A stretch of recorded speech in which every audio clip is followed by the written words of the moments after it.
Hi, I'm Shashank Bhargava, and you're listening to Three Things, the Indian Express news show. In this episode, we talk about Sharad Pawar resigning as the president of the NCP. We also talk about Odisha conducting a caste census to find out more about the OBC community in the state. But first, we talk about an alleged conman. Last week, the UP police arrested Sanjay Rai Sherpuria, who they claim is a conman, and who allegedly faked his access to the Prime Minister's office. And by doing so, got people to donate large amounts of money to his NGO and even managed to get a government project.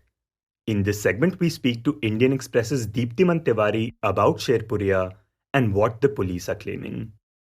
Deeptiman, begin by talking about the allegations that have been made against Sanjay Rai Sherpuria.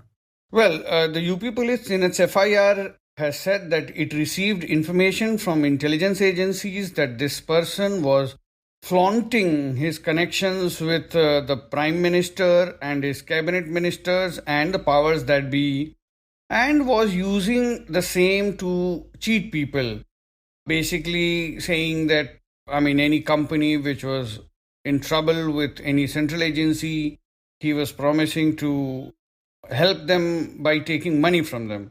It has even mentioned a specific instance of rupees 6 crore having been transferred by industrialist Gaurav Dalmia's family trust to an NGO owned by Sanjay Sherpuria, that is Youth Rural Entrepreneur Foundation. This 6 crore rupees was transferred this year in January. And although the Dalmia Trust says that this was donated as part of its corporate social responsibility funds, the police claim otherwise. The police in its FIR has said that this was because Gaurav Dalmia was being investigated by a central agency, which sources tell us is Enforcement Directorate. And to get out of this mess, Sanjay Sherpuria had approached him and said that he had connections with the powers that be and he could help him. And in lieu of that, Sherpuria had taken this money. This is what the police have claimed. And Deeptiman, considering that Sherpuria has been accused of being a conman, do we know how legitimate his NGO YRF actually is? Well, it's difficult to say because the NGO was incorporated only in September or October 2019. And since then, it has been functional in Ghazipur in Uttar Pradesh. It has organized a few functions and few campaigns around employment and basically modernizing agriculture. So, there have been media reports about its programs, and Sherpuria did have some connections with the media because he has got considerable coverage both in local as well as international media. Let's remember, Forbes India has carried an article on him, as to what great work he and his NGO did during the COVID pandemic. And it was the pandemic during which he actually shot to some sort of a fame. Now, when Indian Express was going through the NGO's balance sheet, it found that in the last financial year, the company got more than 7.5 crore rupees in donations, including from a public sector bank and at least 3 Delhi NCR companies. But more importantly, the man who is being called a con man, the man who is being said to have cheated several top businessmen by showing his proximity to the Prime Minister, also got a government project. And a grant of rupees 2 crore was approved for his NGO to set up an animal husbandry project. This was granted in as early as December last year. This approval was done by the Ministry of Fisheries, Animal Husbandry and Dairying. So obviously this guy, if at all he is fooling people, if at all he is a conman as the police alleges, then indeed he managed to con the Indian government itself into approving a project for rupees 2 crore. This could not have happened just like that. He must have pulled some strings. And so, Deeptiman, are we suspecting that he basically managed to do this by faking his access to the Prime Minister's office? Look, if you look at his social media profile, and this is something which is also mentioned in the FIR, he has pictures with a lot of ruling dispensation leaders, a lot of them, and top leaders. These include Prime Minister, these include Mr. Amit Shah, his son Jai Shah. There are pictures of significant BJP leaders visiting his residence. Okay. So there are pictures of him where BJP politicians are sitting in his home or sitting in his office. Okay. So he definitely had a network inside the ruling dispensation. There is no doubt about it. Whether he conned people, he did not con people, what happened, what did not happen is a matter of police investigations that we do not know. Even though there is a dubious air about his activities. So it appears he is somewhere in between being a con man and an insider. Now, what is important to note is that this is the second such case we are seeing this year. Back in March, a man named Kiran Patel was arrested for posing as an official of the Prime Minister's office. Patel had been posing as an additional director in the PMO. And by doing that, he was able to get accommodation in 5-star hotels, get Z plus security, organized a G20 related function in Gujarat, and was even able to visit sensitive areas in J&K which are out of bounds for civilians in the region. And there is actually a connection between the case of Kiran Patel and Sanjay Sherpuria. Yeah, it's very interesting because, this NGO had an advisory board which had 6 eminent personalities, 2 IAS officers, 1 IPS officer. These are all retired people. One retired Air Force officer, senior, 1 retired Navy officer, senior, 1 activist, supposedly having 1 Padma Shri from the government. So now, among the 2 IAS officers, 1 IAS officer is from UP and another IAS officer, Mr. S.K. Nanda, he is from Gujarat. He is former Chief Secretary of Gujarat. Now, who is S.K. Nanda and why are we talking about him?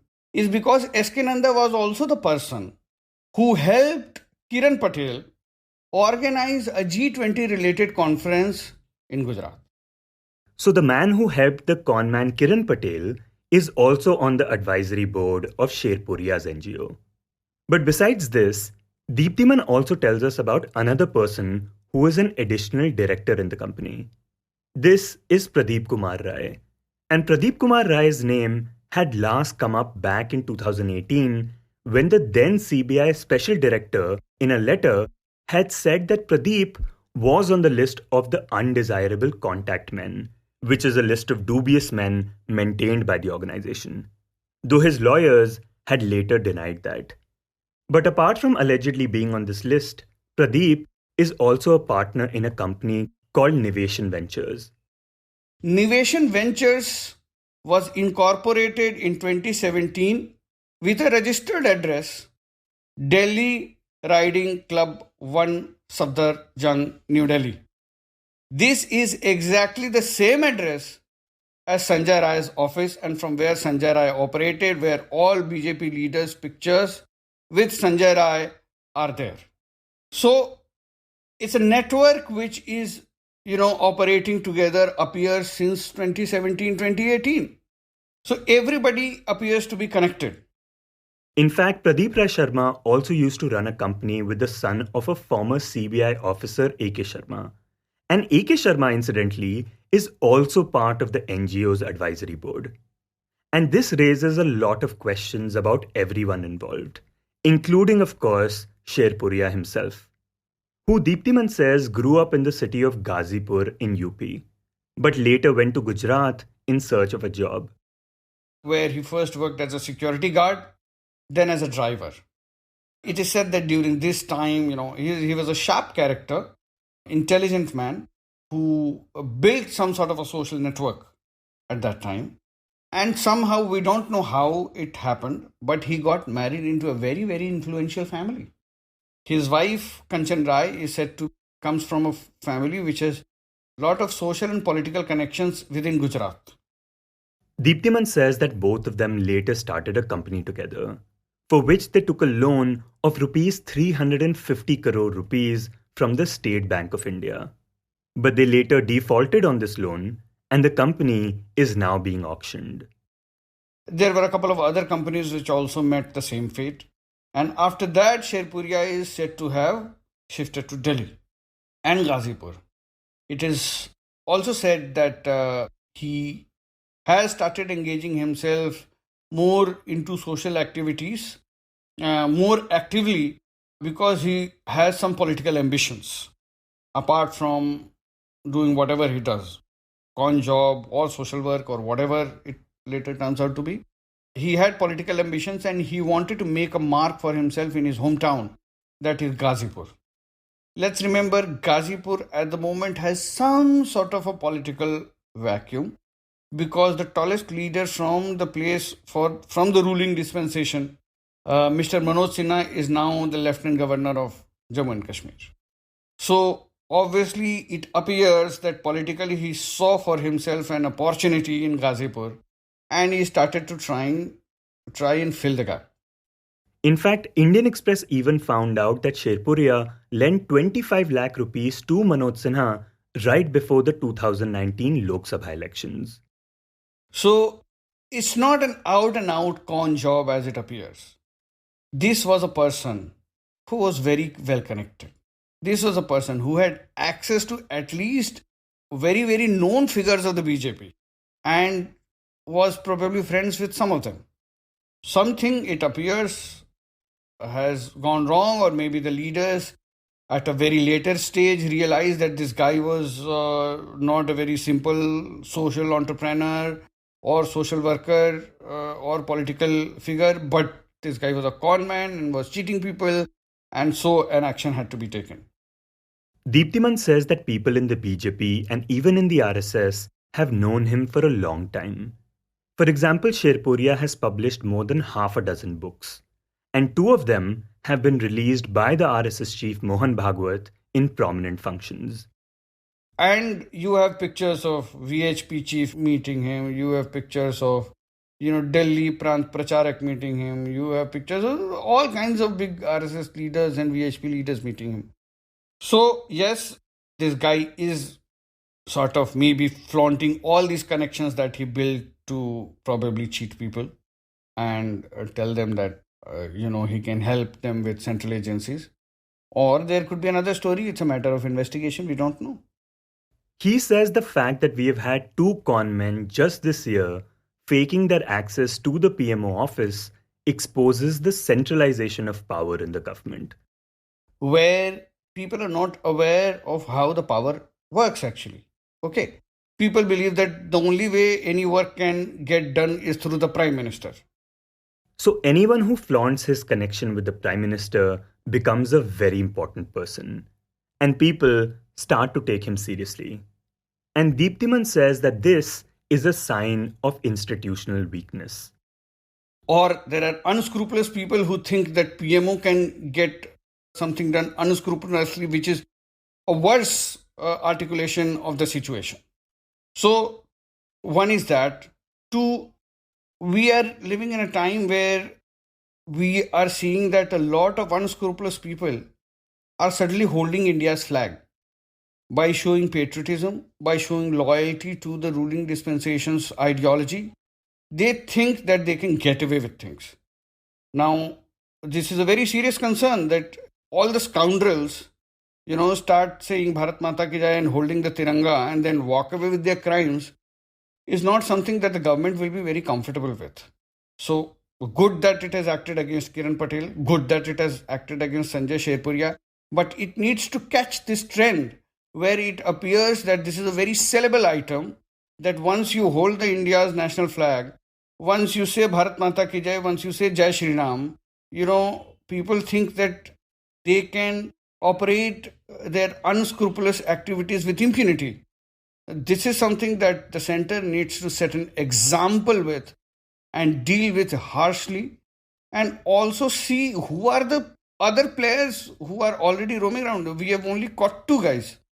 There could be multiple such people roaming around in the streets in Delhi, in Kashmir, in elsewhere. We don't know how many who may be cheating people, who may be conning people. So this is not something that the PMO should be very comfortable with, and it should act fast, because at the end of the day, it will all fall on the reputation of the Prime Minister. And next we talk about Sharad Pawar. On Tuesday, Pawar announced that he was resigning as the president of the NCP, the Nationalist Congress Party from Maharashtra. Now, ever since the party's formation in 1999, Pawar has been its president. And so the news came as a complete shock to its cadre. And this is also because Pawar, who has been in politics for over 50 years, has become a towering figure not only in Maharashtra, but in national politics as well, through his pro-people policies. Even at age of 82, here is a person who every day, every weekend travels across Maharashtra, be it 42 degrees temperature or 46 degrees temperature. And after being diagnosed with cancer, which is, it keeps recurring also. So this is a human aspect, which strikes a chord with every individual, whether you are with his party or you are diagrammatically opposite, in ideology. That's Indian Express's Shubhangi Khapre. In this segment, she speaks to my colleague Utsa Sarmin about Pawar's resignation and the kind of impact this might have on Maharashtra politics. So, Shubhangi, do we know why Sharad Pawar decided to step down as the NCP chief? I mean, did we have any inkling that this might happen? Yes, see, last week he addressed a youth convention basically in Bombay, and where he said now it's time to bring some changes in the organization. Now, there are two aspects of it. Basically, it implies that there's going to be major reshuffle within the organization. And this he advocated because to show that now there's very little time and the party has to kind of grow, and for which they have to get rid of the non-performing and establish leaders, and at the same time bring in some fresh youngsters basically who are more capable. And Sharad Pawar is 82 years old now, and he probably thought that why not start with myself. At the same time, it's also a message to the senior leaders who are reluctant to shift from state politics to center. Probably by setting this example, Sharad Pawar also give a big push to those, who are not very willing to go to or contest Lok Sabha elections. So he may also try to handpick some of those capable leaders who can go to Lok Sabha and clear the way for the youngsters, the newer generations to take over the functioning in the state politics. Right, and he has been the leader of NCP since it started in 1999. So how did the party cadre react to his sudden announcement? Yeah, it came as a big shock to everybody because he had not consulted with anybody in the organization, which is very strange because he's a very stickler for rules and regulations. So his decision to suo motu take this decision to resign without consulting the highest decision-making body within the organization was a bit surprising. But the other side to this whole decision is he probably wanted to set highest example for himself and the party. That look, I'm 82 years, I'll be there as a guide and philosopher. That's what he indicated. I'm not retiring in that sense from politics because he has tenure left in Rajya Sabha. But the whole decision was so shocking that there's a huge hue and outcry, and especially the party workers are not willing to see him resign from party post. And especially when you have a regional party, because look, for a pan-Indian party like Congress and BJP, it's a different story. But when a regional party, whether it's Mulayam Singh Yadav's party in UP, Mamata Banerjee's Trinamool Congress, or Shiv Sena in Maharashtra, we've seen ultimately what matters is the leadership. And you have to have a very, very strong leadership if the party has to remain in reckoning and remain powerful. Right, and since 2019, NCP has been part of the Mahavikas Aghadi, which is the coalition between Shiv Sena, Congress and NCP in Maharashtra. And we have seen that Sharad Pawar has played a very important role in it.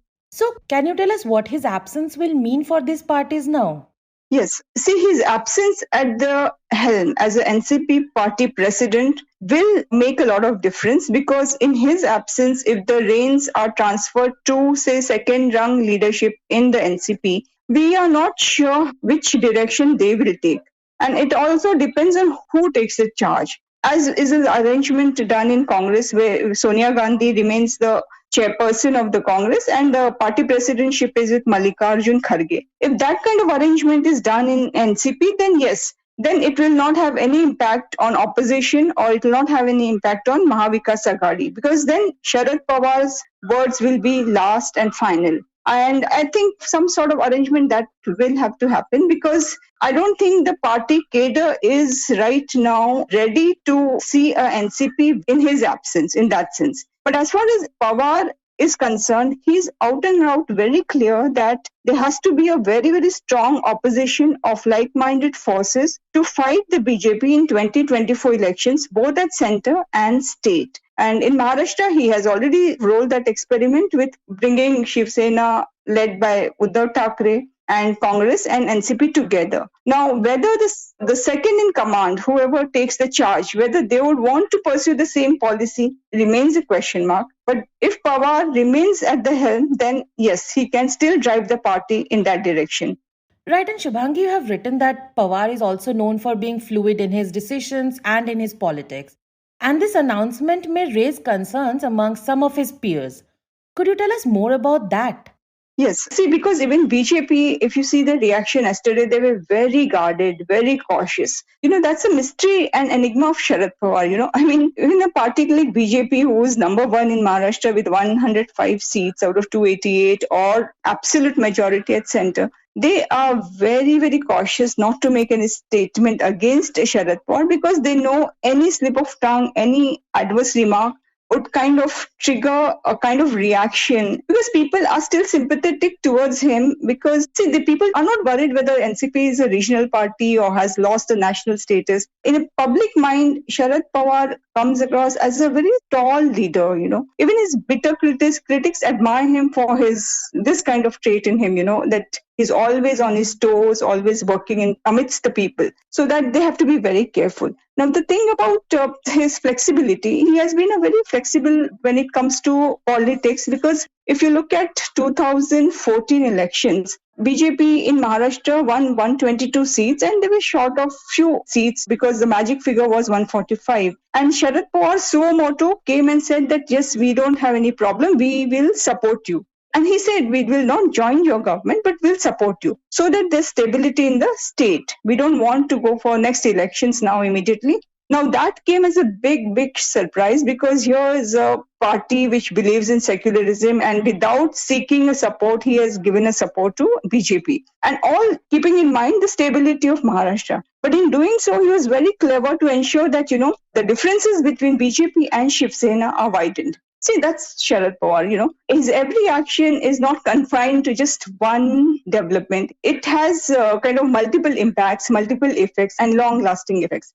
And see how it unfolded in 2019. There was a total breakup between BJP and Shiv Sena. Also, that shrewd politician that he is always at play, So that's why we often say, Pawar play, Pawar factor. I mean, nobody can say for certainty that, what actually is appearing, emerging is the real picture. There's more to come, kind of thing. So this is Sharad Pawar, He tries all kind of models, which is beyond the traditional, conventional political spectrum. And that makes him what he is, unique in that sense. And in the end, we talk about a caste census in Odisha. On Monday, the Odisha government kicked off a survey to collect details about the social and educational conditions of the other backward classes in the state. Now, the survey, which is being conducted for the first time in Odisha, is facing criticism from the two main opposition parties in the state, the Congress and the BJP. They are accusing the Naveen Patnaik-led BJD government of having ulterior motives when it comes to conducting the census. To know more about this issue, my colleague Rahel Philipose speaks to Indian Express's Sujit Bisoyi. So Sujit, tell us, what's the reason that the Odisha government is carrying out this caste census? Well, Odisha government has never initiated any caste census before. So it is the first ever caste census in Odisha. Since government has no clear data about their numbers, their conditions, so this government officials are justifying this survey, saying that once they'll have some fresh data, they will implement plan for them accordingly for their upliftment. And right now, do we have any idea how big the OBC community is in the state? See, there is no formal survey, so government doesn't have any definite data about their numbers, but there are 208 communities marked as socially and educationally backward classes in Odisha. Recently, the state cabinet cleared inclusion of 22 more castes who have already been notified as backward classes in the center's list, but they were not included in the state's ACB list, that is called socially and educationally backward. So state cabinet recently promulgated one ordinance to include this 22 caste in the ACBC list.